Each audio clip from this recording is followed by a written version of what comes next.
Hey everyone. So back with another match review. This time it's a no-gi match from Scott McNees, who did our very first ever match review on. Scott McNees is the one in the blue rash guard. And doing a fairly good job on his feet. His opponent pulls guard, does a good job of getting both hands outside. Whenever we're in our opponent's guard, we either want both hands in or both hands out. One of the things Scott struggles with, and this is one of the things that we mentioned in the earlier video, is using his full body efficiently the entire time. So if you notice here, in the beginning portion of the video, he has his legs really close to his opponent, but he's just kind of sitting on his knees, and he goes so far as to even feed one of his legs to his opponent's guard. So he basically helps his opponent get his guard. See, right now the entire time his legs are down, and he pretty much puts one of his legs in his opponent's guard. That is a big no-no. So one of the things we want to make sure we're doing with our legs the entire time um, is using them to their full advantage. So right here, as I'm demonstrating, if I'm just staying on my knees, I'm not very mobile, I can't move very well, and that's not a very efficient way of moving. If instead, though, um, I get low and I can move on my toes, I can move much quicker while applying a lot more pressure to my opponent. Another thing that Scott's doing is look at the placement of his arm relative to his opponent's leg. Right here, he has the arm cradled in his elbow, and that's a very weak position. He's not going to be able to get a lot of strength or leverage with the knee there. Instead, what Scott wants to do is he wants to take that leg and hike it all the way up to his shoulder. And we can illustrate that. Here, even though my daughter weighs about half as much as I do, it's fairly easy for her to kick her leg free when it's just in the elbow. All right. So down there, she's able to kick her leg free. I can't do very much.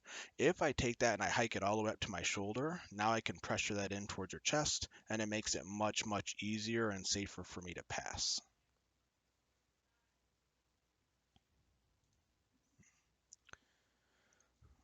So he's doing a good job trying to control the leg, but by having it at the elbow, he's never going to be able to outpower that, and he's just going to end up losing the position. So even though he fed that leg to his opponent, he's doing a decent job right now working. He does a good job angling that leg up. All good things we want to see.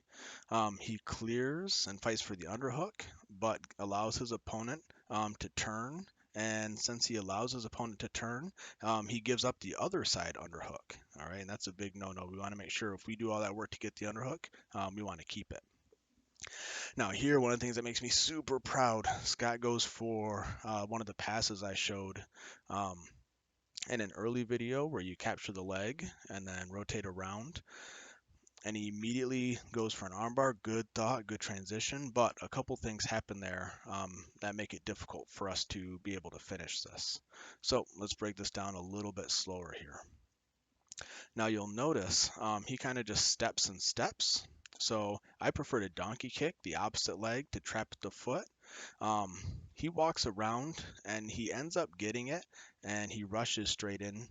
I would prefer, when I do this, um, instead of kind of trying to pass and just kind of scooting all the way across, that works okay, but against really good guys, once you get that first leg over,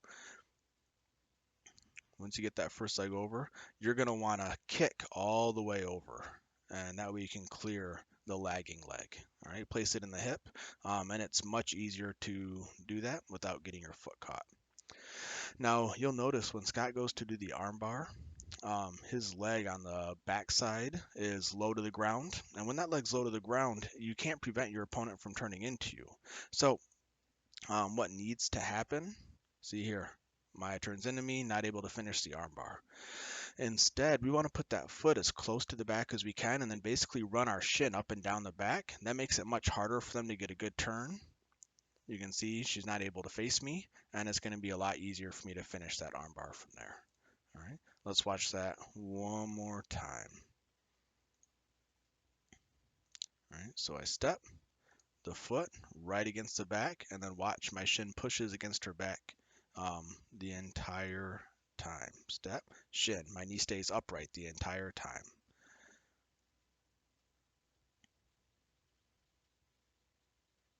When Scott does this, um, look at his shin right now. It's already low. It's flat on the ground. All right, he's not applying any pressure to his opponent's back, and it's no wonder then that his opponent's able to move and turn into him because he didn't have anything there to brace it and stop it. All right, so little details like that become really, really important as our opponents get better and better. All right, so Scott finds himself in a bit of trouble here. He gets triangled, doing a good job trying to get his head up, not panicking. He allows his opponent to hook his leg, which isn't great. When that happens, you want to sit down on your butt and then try to put your feet in the opponent's armpit, as Scott's doing. That prevents them from kind of crowding you and applying too much pressure on your neck. But honestly, not a great position. Scott ends up getting out of here. But by having his head down and allowing his partner to turn the way that his partner wanted to, not great. All right, so he kind of got lucky to escape there.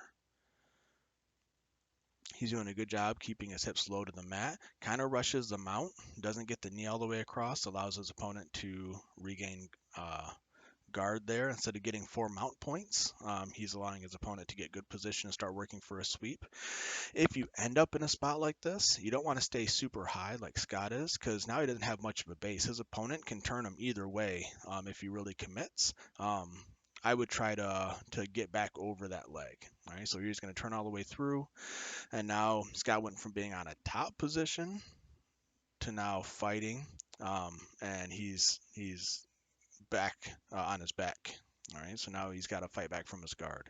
And because his opponent was able to get guard when Scott went from mount, that's going to be a sweep. So that's 2 points for him. Now here, Scott's just kind of sitting in a closed guard. He's not being very active with his legs. All right, and what that does is it allows his opponent time to set up and do things.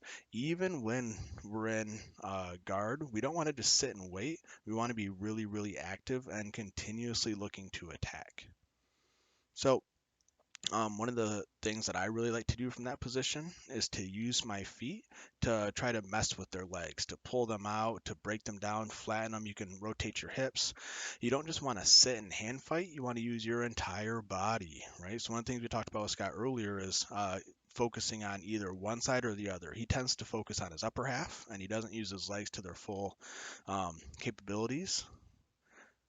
Here you can see it's pretty easy while our opponent's just sitting to hook a leg and then start breaking their posture down. All right, it doesn't take very much. And that entire time, we're preventing them from setting up their attack and focusing them, making them focus on maintaining good position, improving their position, and not getting swept.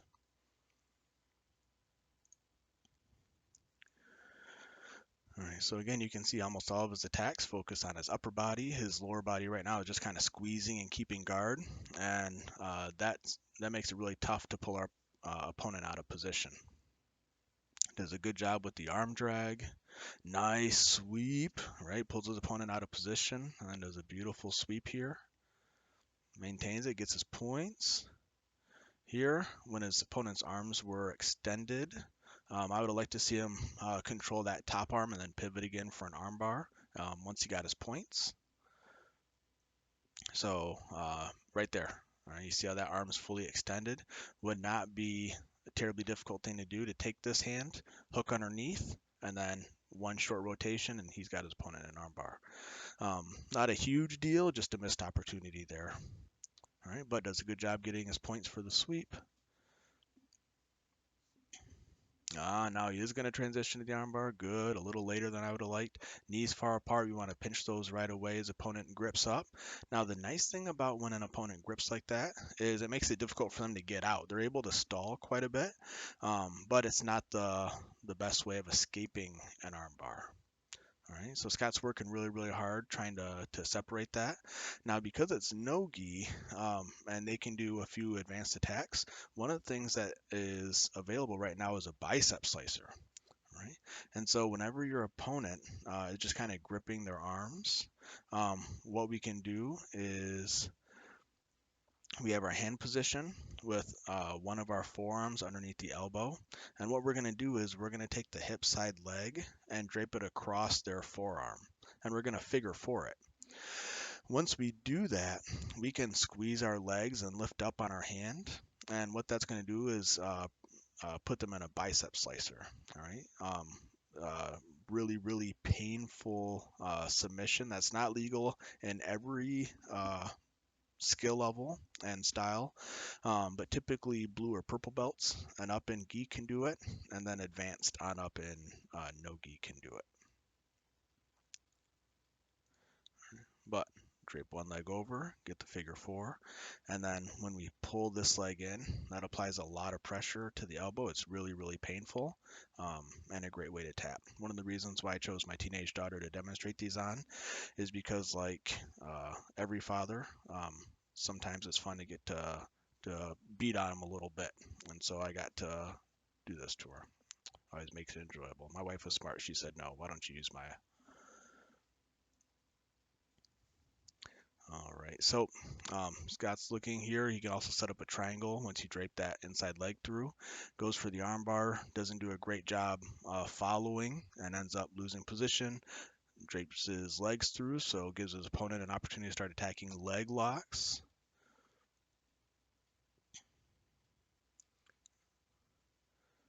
All right, so now they're fighting for position, fighting for grips. Got to be careful not to reap the knee.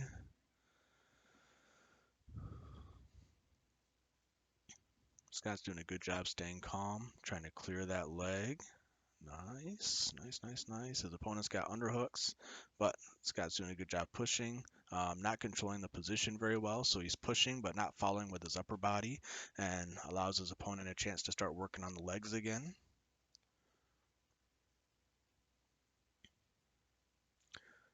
So from here, Scott wants to try to work up, but if his opponent can't finish this, he's got a good chance of taking his opponent's back, as long as he can keep forward pressure and just start working his leg out. One of the things that I really like to do from this position is basically figure four. So I'll take this leg and I'll hook mine. And that makes it really difficult for them to pull that foot out. And then I can start pressuring up and forward with my hips as I try to work my feet back. And that puts a lot of pressure on their body. And typically what happens is we'll end up taking their back from here. And you can see Scott's in a great position to do that. Oh, but he rotates the wrong way. So he rotates in front. Not to make it sound as negative as it's going to, but he kind of goes for the easy route, or maybe the only one that he saw, and rotates in front. This allows his opponent a chance to start attacking the legs again, but it is kind of the safer, easier option to get guard. If he would have just rotated the other way, he would have been in a great position to take his opponent's back, as long as he keeps pulling that leg out underneath him, and then he can end up easily with some hooks for 4 points for taking the back. It'd be an outstanding way of starting to look the rear naked choke. Whenever you can take your opponent's back, you want to. So again, not a huge deal, but just like earlier with the armbar, just a little bit of a missed opportunity.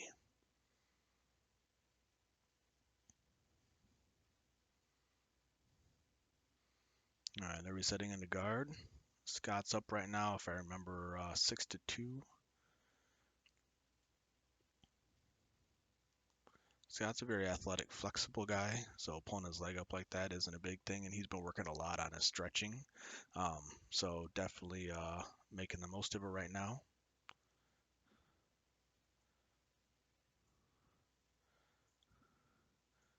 Good job going for the omoplata again.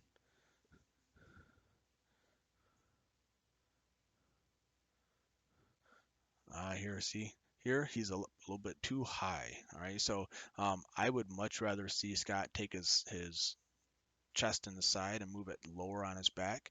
If he's up really high like this, it's not going to be too difficult for his opponent to kind of slide his butt underneath, and then he's completely lost position. If Scott lowers himself a bit, he's going to trap his opponent much, much better. And minimize the chance of his opponent escaping there. So I think he's up a little bit too high. Yeah, and you can see his butt starting to pop through. So right there, he just lost all that position and almost gets triangled. All right, so again, a big instance where little details can make a big change in the outcome of the match. All right, so just having his chest up 2 or 3 extra inches almost cost him the submission he was going for, and even more importantly, almost got him triangled and could have cost him the match. Time's almost up, so you're just hanging on there, trying to prevent his opponent from scoring points, and Scott ends up winning his no-gi match. All right, so the third match review. Um, Let me know if you guys are liking this. If you'd like them to be a little bit shorter, more condensed, I can do an even deeper dive if you guys really want to see every little detail broken down step by step. But I appreciate you guys tuning in. Let me know if you'd like to see anything differently, or if you've got a match you'd like me to review. Um, Let me know, shoot me a message, and I will break it down for you. All right, stay safe and have a good one. Hey guys, thanks for watching. Hopefully you're enjoying these. If you missed our other ones, then you can check out our playlist of our match reviews over here. And if you are looking for some beginner tips for BJJ practitioners, then we've got a playlist over here that you can check out.